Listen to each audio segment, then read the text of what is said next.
Hello there everyone, my name is Raxby and welcome back to some more Let's Play Professor Layton and the Lost Future.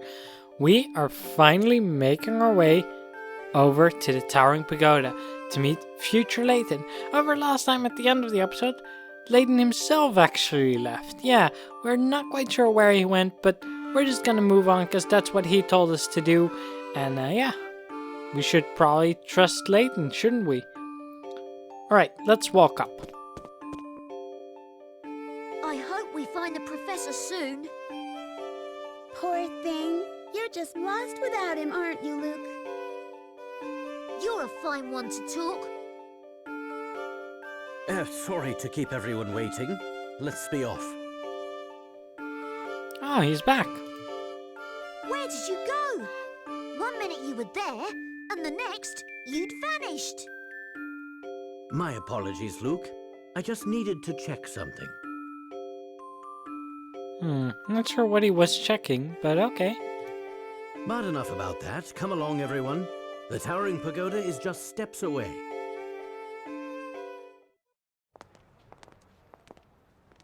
At last, we're here. And somewhere up there is the future Professor Layton. Perhaps, and perhaps not. I suspect this whole affair may be more complex than we originally thought. Yes. Huh?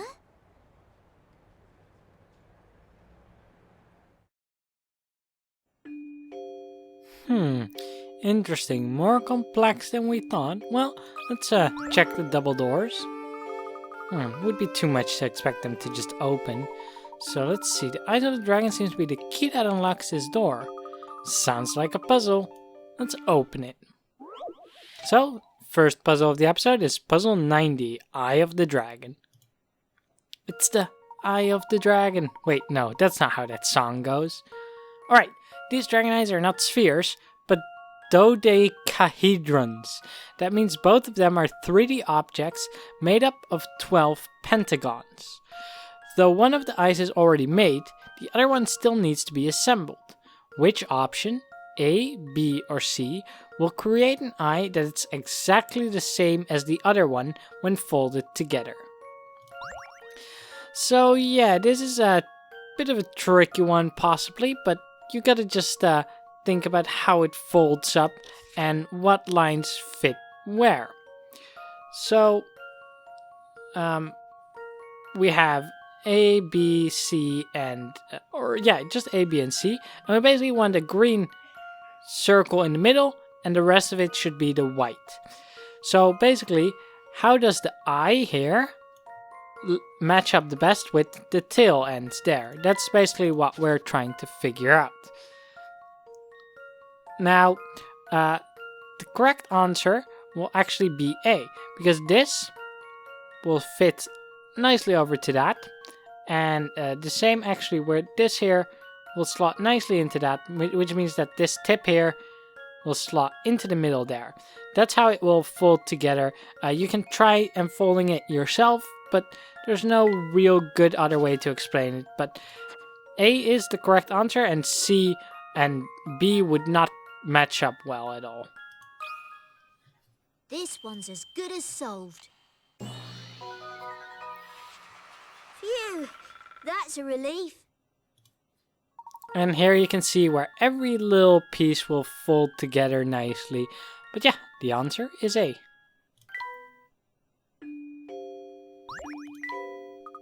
All set. Well, good work, Luke. Now let's head inside. No time to celebrate. Indeed, you are correct.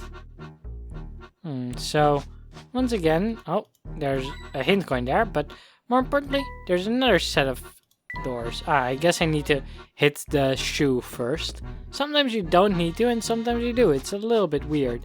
But you're finding all the coins today, aren't you, Echo? You're really in form. Alright. What's this contraption then? A peculiar set of goggles. I think they're too big. Let's see. It's some sort of personal projection device. What now? Think of it as television for one. Only the wearer can see the image displayed inside. I'd wager that there's a puzzle in these goggles that only the wearer can see. Sewing it is probably the only way to get through the door. Huh, interesting. That's quite high tech. It should fit me comfortably. Let's have a look. Alright, let's do just that.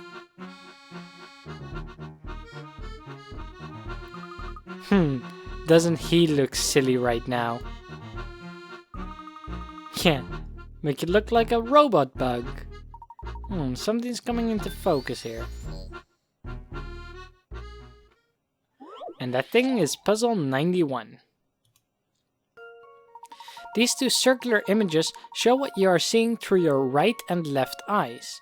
The images were originally the same, but one of them has been flipped right, left, and rotated an unknown amount. The shapes are all the same as in the original image, with the exception of one which has been slightly altered. Circle the shape that has been altered. So, to do this, we basically need to figure out we have these shapes A through H, and one of them is different from its original. Now, that is different as in, other than just its position on the circle being in a different spot and being flipped horizontally, there's another difference.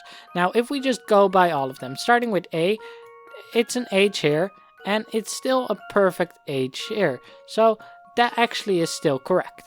Now, if we then go to B, that is a straight line and then like a little curve, and that still matches up as well.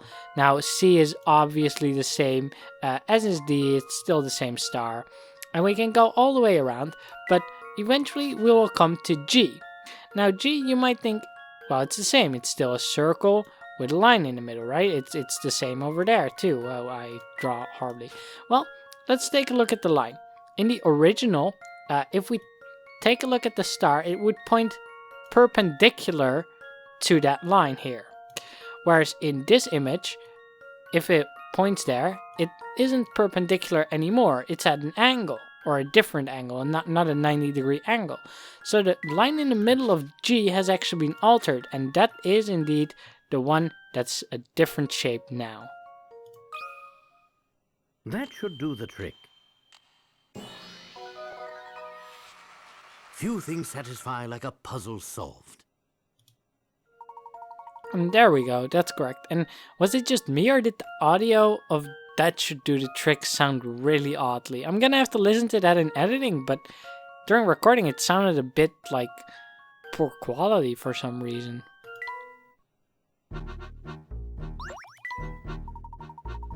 Well, those are off now. Let's keep going now and not be lightheaded. We're free to move on. Okay, well, staircase. Let's just head up that then. Very gloomy. Dragons all over the place. Definitely feels very Chinese. And what I really like is that basically in the Curious Village, we had this tower at the end that we had to climb, like the final dungeon of some sort. And now we have this very similar thing with this pagoda. I really like the parallel there. Anyway, let's see what these goons have to say. So you're the one who's been bullying my brother Barmy. You're gonna pay for that. Well, look who went crying to all older boys. What an impressive act of bravery. Quiet, you! What was I supposed to do back there? I was outnumbered. There, I understand. You're just small, you had no chance of stopping us. So you're getting this big lump here to do the dirty work for you. Sticks and stones, sunshine. Believe you me, if the boss allowed violence in the pagoda, I'd have you pounded you already. Since I can't do that, I'll have to suck it to you with this vicious puzzle. Should I deal with this one, Luke? Oh, no need. It's just a piece of riffraff. I can handle anything he dishes out. Alright, let's see if we can indeed handle puzzle 92. Two criminals want to use this board to seal off the cave where they store their smuggled goods. If they cut the board into two pieces of identical size and shape, they'll be able to seal the cave entrance completely. Draw the lines on the board to indicate where it needs to be cut. So they want two shapes, identical size and identical shape. It's really not too difficult. Basically, what we're gonna have definitely is that these three are definitely going to be together. Like, if we keep all of this together, we would have 6. Now, we could pretty much do the same here, and then we would have 2 pieces of 6, right? Well, if we give that one little extra niblet and give this one little extra niblet, we have 2 identical shapes as well. So how do we cut it? Well, if we cut it like this, and we then go into our memo function, that should work nicely. We have a green piece and a blue piece, and this is the cut I think we want to make. This puzzle has met its match. Puzzling? I think not. And there we go. The board needs to be cut just like that.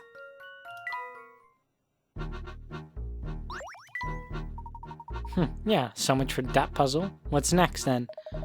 You're lucky the buzz doesn't let me rough people up in here. If you gotta go outside at some point, and when you do, watch your back. Ooh, you're gonna wait up for me outside behind school and then beat me up when the bell rings? Is that it? Psh, all bark, no bite. Come on, let's go. We've got places to be. Let's head through the next door now. And there's an entrance here at the back, it seems. This whole room is covered in mirrors. Very confusing. I've got no idea which way we need to go. We've hit a dead end. How should we proceed? Maybe we have to press a hidden panel on one of these walls. Close, but not quite. The door is hidden in the dark over there, but we can't rush headlong into the shadows. There's no telling what traps await us. I see what you're getting at. So this room is a puzzle, is it? That's right, Luke, and I'm about to solve the way out of here. Let's take a crack at puzzle 93, the mirror maze. Alright, 16 circular rooms are arranged in a square as shown below. Beams of light shine in straight lines from each of the 4 letters A, B, C, and D, and exit through the 4 yellow arrows. 2-sided mirrors in 4 rooms reflect these beams. Each beam passes through the number of rooms listed next to its letter. Identify which 4 rooms contain mirrors and the direction each mirror faces. Touch the rooms to add or remove mirrors and change their direction. So let's start here. If we take C, for example, it needs to pass through 4 rooms. So if it would just go straight 1, 2, 3, 4, that will work. So if we just keep this vertical column mirror free, C should be good. However, for the others, there has to be some sort of mirror placed. Because, for example, if A, we wanted to make it go here, well, that wouldn't work. It would only go through 3 of them. So, the one that would work is if we go instead and go for this one. Then it would go through 5 different mirrors. So we can do that by placing a mirror here. And this will then reflect it, and like that, and that is 5. So, next up, B. We won't need it to go through 4. Well, if B goes through this one, then we need a mirror in that room. So let's place one here and rotate it just like that. So that works for those 3. A, B, and C are now all set. That means that D will have to exit out through the top right one. However, it also needs to go through 8 different rooms. Now, how will we do that? If we just go straight and then to the right, of course, that will be too few. I'm gonna also take away the others because it's gonna be too confusing. So we need to make it bounce. We have 2 mirrors left, so we can give it 2 bounces.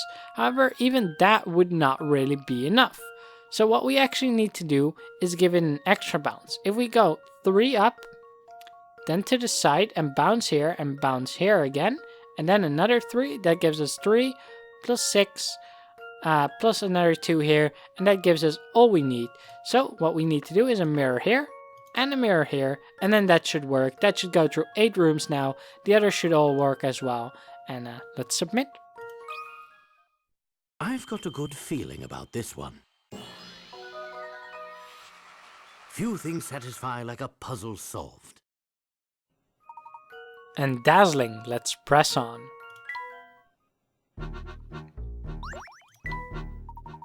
My theory was right. This way, everyone. Alright, well, let's head through then. Another staircase. Ah, hint coin. Clock. Nothing else. Let's just move on then. Professor, I think this is the top floor. We must be close now. It does seem like we're close, but it also looks quite dangerous. Future Professor's quarters are probably on the other side of that door. But how are we supposed to make it across this huge gap? Does anyone else think the floor looks like a giant sliding block puzzle? Flora, why did you have to say that? Now we're gonna have to make a sliding puzzle.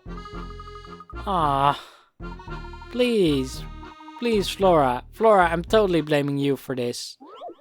I am totally blaming you, because this is a sliding puzzle and I hate those. There's only one way to get across this room. In order to proceed, you have to work out how to put the 4 pieces of the dragon walkway back together. The spiked ball can also be moved freely. And since this is a sliding puzzle and I hate them, I think I'm gonna just do some speed up time now.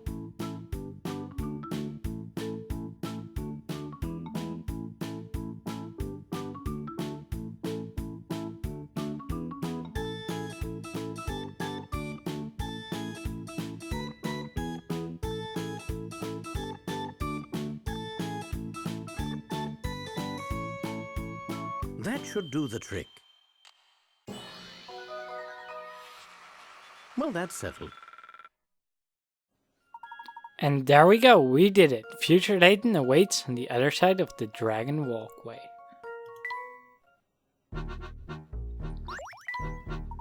So, it's safe to cross now. So let's do that and enter Future Layton's office. Alright, stand back, we're opening the door. At last we get to meet the future professor. Let's be careful.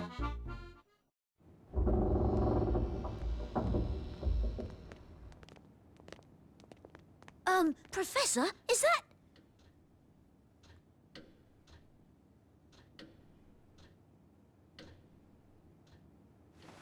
Welcome, Herschel Layton.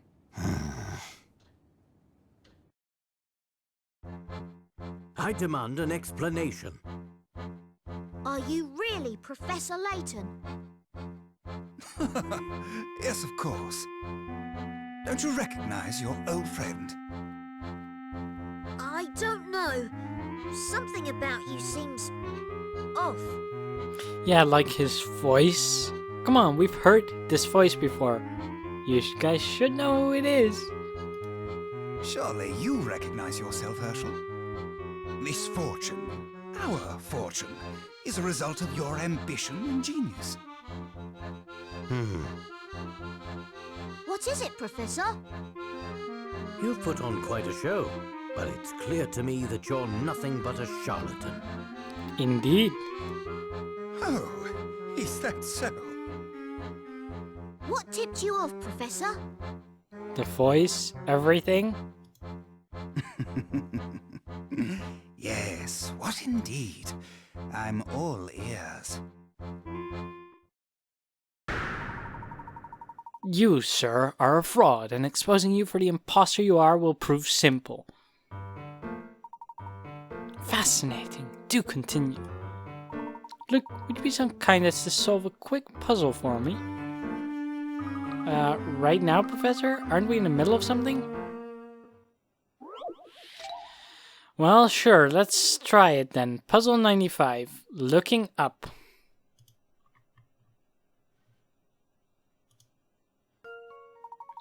Blocks have been carefully stacked as shown in the image below. The image is a view from the side, and the perspective has been rotated in an unknown direction. Gravity is acting on the blocks, so any block not touching the surface or a block below it will fall. When you're looking at the blocks from the correct angle, which direction, A, B, C, or D, is up. Okay, so to do this, we need to basically determine what do we call down, and will it work that nothing will fall downwards. So let's just start over with D, for example, because it's an easy angle. So this is our ground floor, so how will gravity affect it? Well, this block is supported by that, this block is supported by that, but then we get to this one here, that would fall into that slot. So D cannot be down. Now, if we say well, what if we just flip it then? Let's say that A is down. That means that this orange block, it's already supported. This yellow block is supported, of course, in this blue one because of gravity.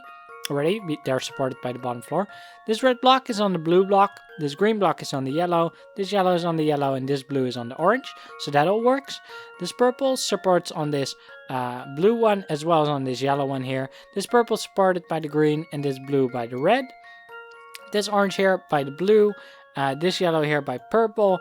And this blue by purple, and finally this green by blue. So A as the bottom actually works out perfectly fine.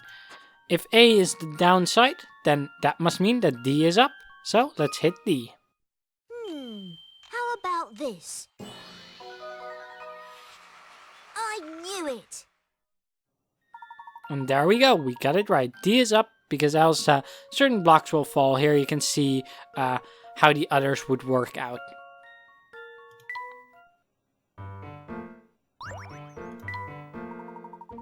Yes, the boy is quite bright, but we all know that.